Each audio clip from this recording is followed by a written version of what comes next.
বন্ধুরা, আজ বানালাম লাল লাল ঝাল ঝাল চিকেন কষা।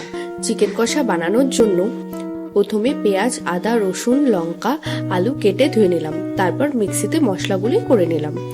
ধুয়ে রাখা মাংসে পরিমাণ মতো জিরে গুঁড়ো, ধনে গুঁড়ো, নুন, হলুদ, লঙ্কা গুঁড়ো আর মিক্সিতে করে রাখা মশলা দিয়ে ভালো করে মেখে ঢেকে রেখে দিলাম। তারপর একটি কড়াইয়ে কিছুটা তেল গরম করে আলুগুলো লাল লাল করে ভেজে তুলে নিলাম। তারপর ওই তেলে আরো কিছুটা তেল দিয়ে ফোড়ন করে দিলাম। ফোড়নে দিলাম জিরে, শুকনো লঙ্কা, তেজপাতা আর গোটা গরম মশলা। ফোড়নে সুন্দর গন্ধ বের হলে ওই তেলে পেঁয়াজ, রসুন, টমেটো দিয়ে ভাজা ভাজা করে দিলাম। একটু ভাজা ভাজা হয়ে আসার পর মাংসগুলো দিয়ে দিলাম। গামলাটি ধুয়ে জল দিয়ে দিলাম। মাংস দিয়ে একটু নাড়াচাড়া করে মাংসটি ঢেকে দিলাম। তারপর ঢাকনা তুলে আবার কিছুটা কষিয়ে নিয়ে আবার ঢাকনা দিয়ে দিলাম।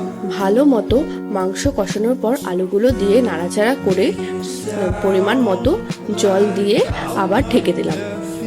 মাংসের ঝোল ফুটে এলে গরম মশলা দিয়ে নামিয়ে ফেললাম লাল লাল ঝাল ঝাল চিকেন কষা।